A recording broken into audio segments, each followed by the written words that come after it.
Mga kapatid, muli tayong mag-aaral ng mga salita ng Diyos. Basahin natin ang paksa. Kung bakit lubos tayong sumasampalataya na darating ang araw ng paghuhukom. Maraming mga tao ang nabubuhay sa daigdig na ginagawa ang lahat ng maibigan nila kahit masama o labag sa kalooban ng Diyos. Nagtakda ang Diyos ng isang araw ng paghuhukom o paghatol upang lipulin o parusahan ang lahat ng mga taong nabuhay sa kasamaan. Subalit, may mga taong hindi naniniwalang may paghuhukom. Kaya ginagawa nila ang balang maibigan nila at isinasa isang tabi ang mga kautusan o mga kalooban ng Diyos. Pinatutunayan ng Biblia na yun lamang mga kay Kristo na sumusunod sa kanyang mga utos o mga kalooban ng Diyos ang tiyak na maliligtas sa araw ng paghuhukom. Yan tayo sa unang bilang. Ano ang isang matibay na katunayang darating ang araw ng paghuhukom? Basahin natin ang sagot. Sapagkat sadyang nilimot nila na mayroong sangkalangitan mula ng unang panahon at isang lupang inanyuan sa tubig sa pamamagitan ng salita ng Diyos. Na sa pamamagitan din ito, ang sanlibutan noon na inapawan ng tubig ay napahamak. Ngunit ang sangkalangitan ngayon at ang lupa sa pamamagitan ng gayon ding salita ay iningatang talaga sa apoy na itinataan sa araw ng paghukom at ng paglipol sa mga taong masama. Ang araw ng paghukom ay tiyak na darating sapagkat sinalita o itinakda iyon ng Diyos. Kung paanong natupad ang sinalita ng Diyos, nang lalangin niya ang langit at lupa, natupad din ang sinalita niya nang gunawin niyang unang sanlibutan sa pamamagitan ng malaking baha sa panahon ni Noe, matutupad din ang paghuhukom sapagkat sinalita rin yon ng Panginoong Diyos. Apoy ang gagamitin ng Diyos na panggunaw sa daigdig at panglipol sa lahat ng mga taong masasama.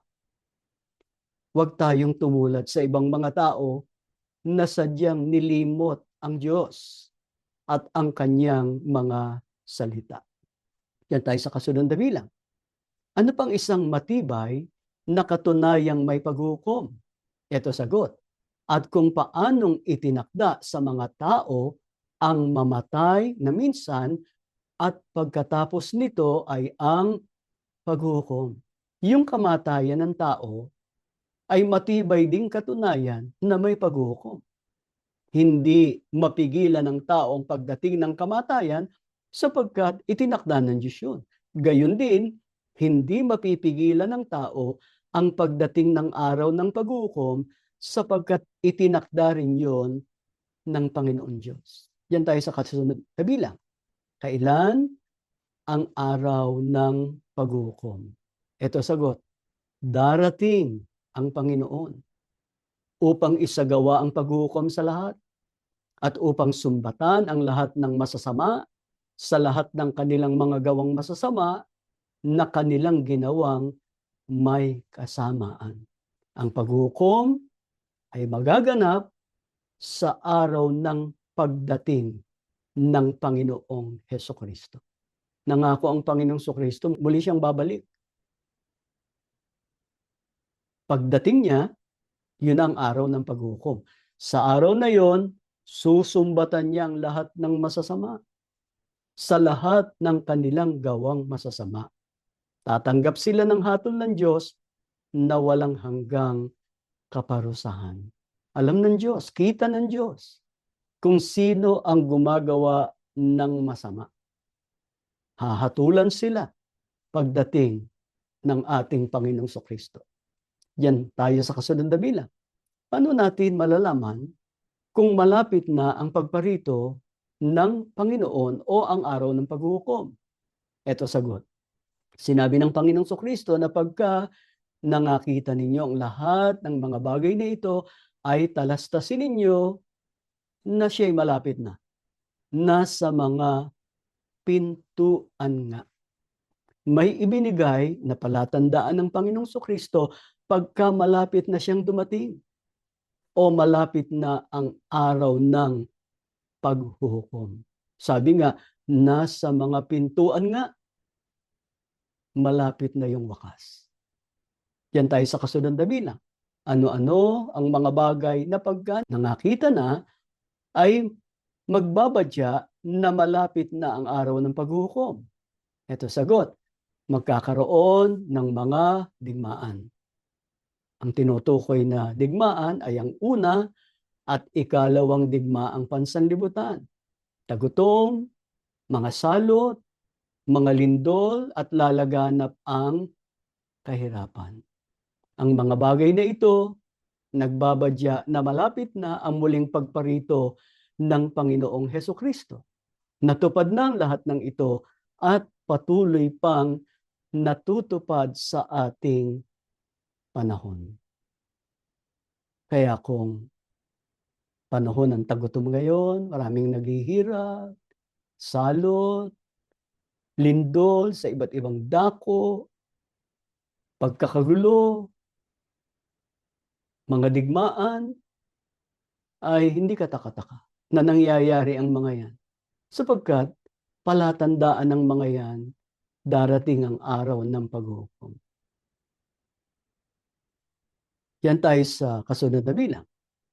Nangangahulugan ba ito na mahuhulaan na ng sino man kung kailan ang tiyak na araw na pagparito ng Panginoong Kristo, ang araw ng paghuhukom? Basahin natin ang sagot. Sinabi ng Panginoong Kristo, kaya maging handa kayong lagi. Dahil hindi nyo alam ang araw o oras ng pagdating ng inyong Panginoon. Tandaan ninyo ito. Kung alam ng isang tao kung anong oras sa gabi darating ang magnanakaw, magbabantay siya. At hindi niya hahayaang pasukin ng magnanakaw ang kanyang bahay. Kaya maging handa rin kayo dahil ako na anak ng tao ay darating sa oras na hindi ninyo inaasahan. Walang sino mang nakakaalam ng araw at oras ng pagdating ng Panginoong Kristo. Ang totoo kahit siya mismo. Tanging ang Diyos lang ang nakakaalam kung kailan niya isusugong muli ang Panginoong Hesukristo para hukuman ang buong sangkatauhan.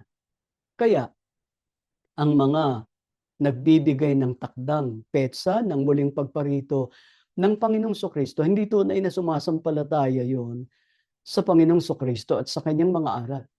Dahil walang nakakaalam ng tiyak na araw at oras ng pagparito ng Panginoong Kristo. Kaya itinagubilin niya sa mga lingkod niya na maging handang palagi. Kaya, paghahandaan natin yun. Darating ang paghuhukom, tiyak yun. Dapat nakahanda tayo. Bakit? Yan tayo sa kasunod na bilang. Anong malaking kapahamakan ang tiyak na darating sa daigdig sa araw ng paghuhukom, kaya dapat tayong lubos na maghanda. Ito sagot. Datapwat, darating ang araw ng Panginoon na gaya ng magnanakaw, na ang sangkalangitan sa araw na yan ay mapaparam o mawawala, nakasabay ng malaking ugong. At ang mga bagay sa langit ay mapupugnaw sa matinding init. At ang lupa at ang mga gawang nasa lupa ay pawang masusunog. Ngunit ang sangkalangitan ngayon at ang lupa sa pamamagitan ng gayong ding salita'y iningatan talaga sa apoy na itinataan sa araw ng paghuhukom at ng paglipol sa mga taong masama. Kaya dapat tayong lubos na maghanda upang makaligtas tayo sa malaking kapahamakang magaganap pagdating ng araw ng paghuhukom. Ano mangyayari? Pag dumating ng araw ng paghuhukom, ang langit, ang mga bagay sa langit, masusunog. Ang lupa, ang lahat ng bagay sa lupa, mapupugnaw sa matinding init. Hindi lang yon, ang lahat ng taong masama lilipulin sa araw ng paghukom. Yan tayo sa kasunod na bilang. Sino ang mga taong tiniyak ng Biblia na maliligtas sa malaking kapahamakan sa araw ng paghukom? Ito sagot. Ngayon nga'y wala nang anumang hatol sa mga na kay Kristo Jesus na hindi na nagsisilakad ayon sa laman o kasalanan, kundi ayon sa Espiritu o ayon sa kalooban ng Diyos. Hindi lahat ng tao ay lilipulin sa araw ng paghukom. Yun lang yung mga masasama. Sila yung lilipulin. Pero yung mga na kay Kristo, ngayon pa, nakatitiyak na wala na silang anumang hatol. Katumbas ng tiyak na maliligtas sila sa malaking kapahamakang darating sa araw ng paghukom. Pero sapat bang maging kay Kristo lang upang maligtas sa araw ng paghukom? Hindi.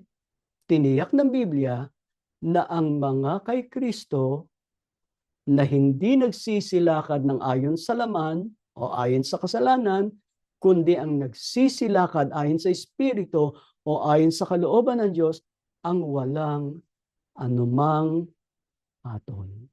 Kaya mahalagang maging kay Kristo tayo na nagsisilakad ayon sa kalooban ng Diyos at lumalayo sa gawa ng laman o sa kasalanan.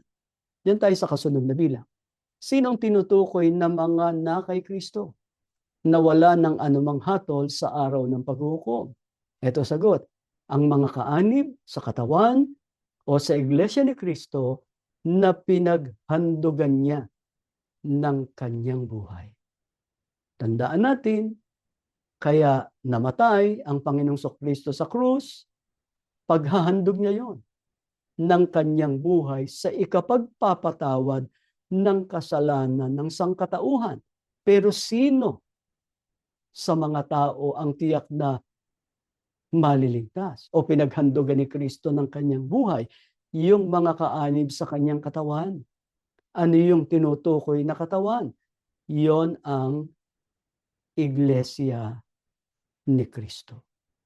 Kaya nga, inaanyayahan natin ang mga tao sa Iglesia ni Kristo para maunawaan nila ang mga katotohanan ng Diyos at sila man ay maghanda sa darating na araw ng paghukom. Maligtas din sila sa malaking kapahamakan. Kaya dun sa mga kaanib sa iglesia na nabubuhay ng ayon sa kalooban ng Diyos, na malayo sa masama, yan tayo sa kasunod na bilang. Ano ang dakilang biyayang nakalaan sa mga na kay Kristo o sa mga kaanib sa Iglesia ni Kristo sa araw ng muling pagparito niya? Ito ang sagot. Sapagkat ang Panginoon din ang bababang mula sa langit, na may isang sigaw, may tinig ng arkanghel at may pakakak ng Diyos. At ang nangamatay kay Kristo ay unang mga bubuhay na mag-uli. Kung magkagayon, tayong nangabubuhay na natitira ay aagawing kasama nila sa mga alapaap upang salubungin ang Panginoon sa hangin at sa ganito'y sa Panginoon tayo magpakailanman. Ano ang dakilang biyayang nakalaan sa mga na kay Kristo o sa mga kaanib sa Iglesia ni Kristo na nabuhay ayon sa kalooban ng Diyos?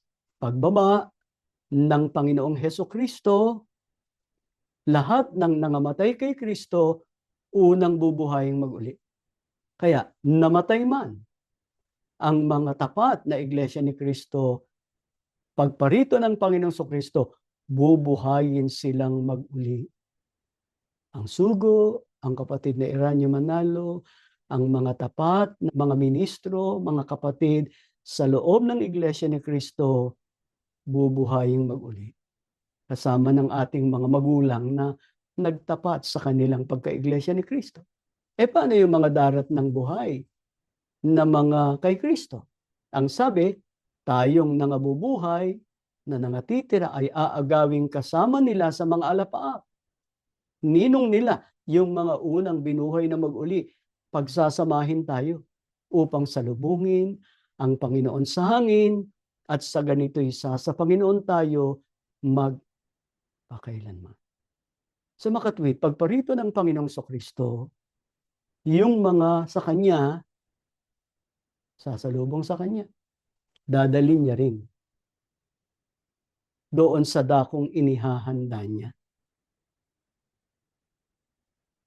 Hindi ba ang Panginoong Kristo ay nung unang siglo umakyat sa langit?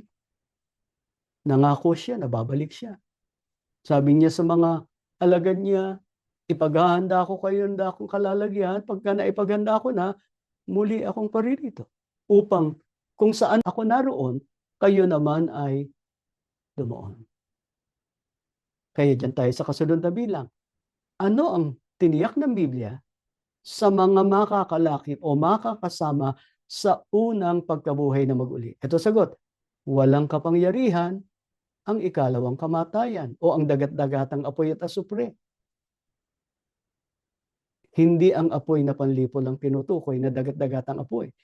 Sa mga makakalakip sa unang pagkabuhay na mag-uli. Pagparito kasi ng Panginoong Kristo, pagka nakuha na niya ang mga sa Kanya, merong apoy na bababa para lipulin ang lahat ng taong masama. Pero hindi natatapos doon. Merong ikalawang kamatayan na yun nga ang dagat-dagatang apoy at asupre. Ligtas na tayo doon. Hindi tayo makakalakip doon sa mga parurusahan sa dagat-dagatang apoy. Ano ba mangyayari? Paano mangyayari na iba pa yung pagkabuhay ng mga kay Kristo at ng mga hindi kay Kristo? Diyan tayo sa kasunod na bilang. Anong mangyayari? Pagkalipas ng 1,000 taon, matapos buhayin mag-uli ang mga kay Kristo. Ito sagot. Ang iba sa mga patay o ang mga nangamatay na hindi kay Kristo ay bubuhayin din pagkatapos ng 1,000 taon. Subalit, kasama ng dyablo na dumaya sa kanila, sila'y ibubulit sa dagat-dagatang apoy at asupre. At sila'y pahihirapan araw at gabi kailanman. Kaya masama na ang tao ay hindi maging kay Kristo o hindi maging iglesia ni Kristo na sumusunod sa mga kalooban ng Panginoon Diyos. Bakit?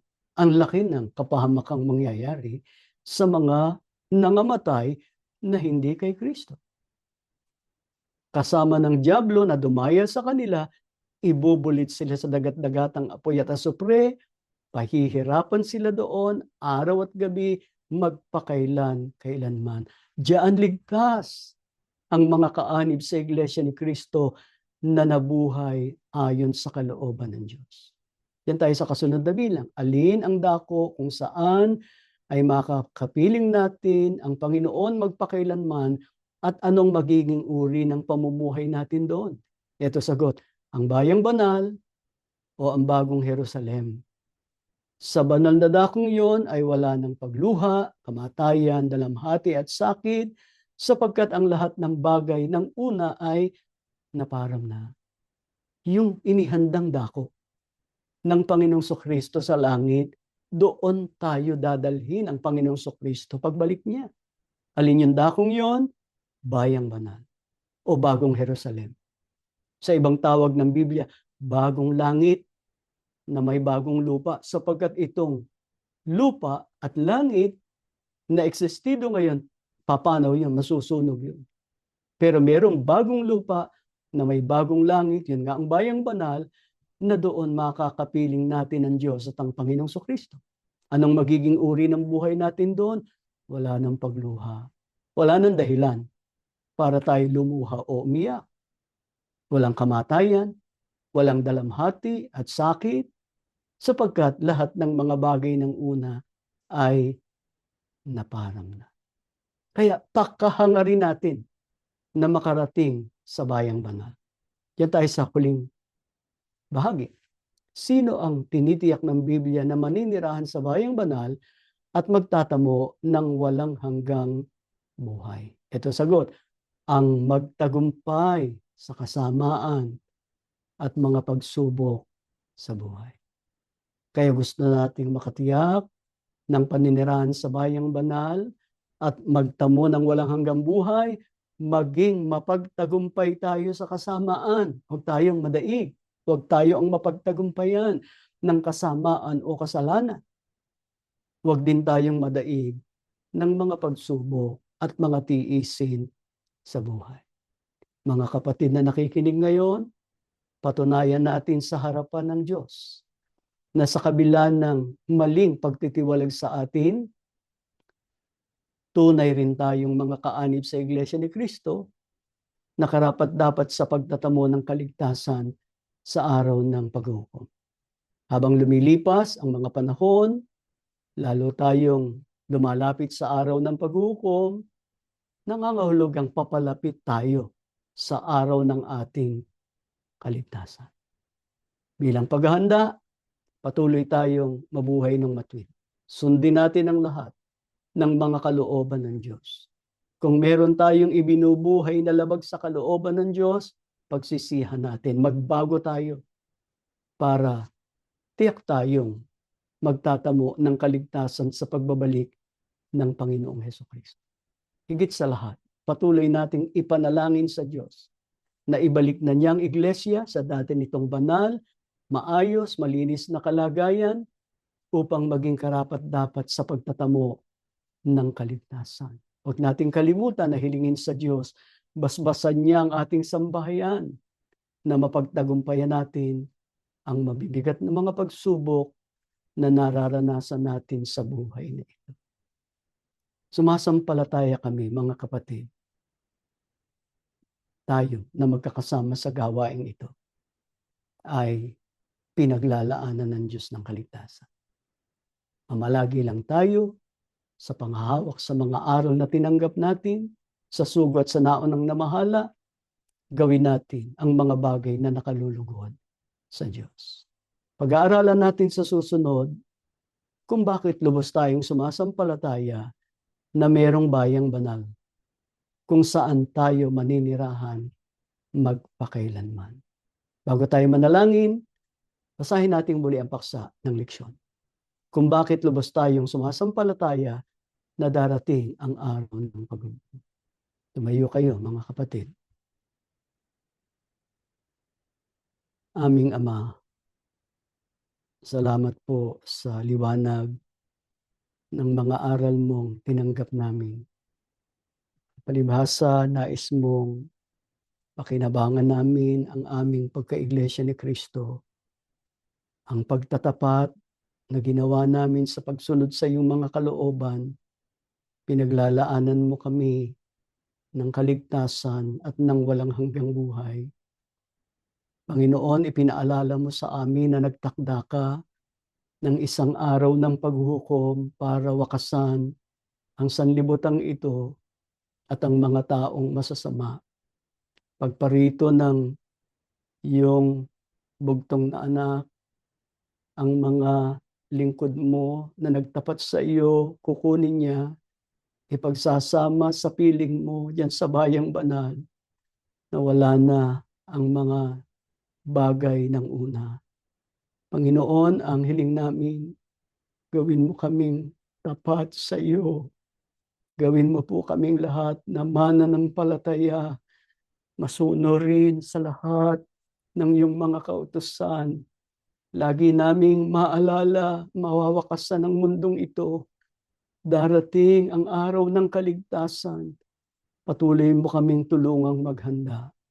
Panginoong Hesukristo, maraming salamat dahil sa paghahandog mo ng iyong mahalagang buhay. Napatawad kami sa aming mga kasalanan. Naalis kami sa hatol ng Diyos na walang hanggang kaparusahan. Pinaglalaanan kami ng kaligtasan. Panginoon, tulungan mo kaming makapanghawak sa aming kahalalan. Tulungan mo kaming makasunod, mabuhay ng ayon sa kabanalan upang maging karapat-dapat kami sa pagsalubong sa iyo. Anumang tiisin pa ang maranasan namin, Panginoon, tulungan mo kaming makapagtagumpay. Ama, patuloy mong basbasan ang mga anak namin. Gawin mo po silang mananampalataya, katulad ng kanilang mga magulang nang hahawak sa iyong mga pangako at lubos na sumusunod sa iyong mga kautusan. Bigyan mo po sila ng magandang kapalaran sa buhay na ito, higit sa lahat ng pangako mong kaligtasan. Maasa kami, dakilang Diyos, dininig mo ang aming panalangin, tinanggap mo po ang aming pagsamba sa ngalan ng Panginoong Hesukristo na aming tagapagligtas. Amen.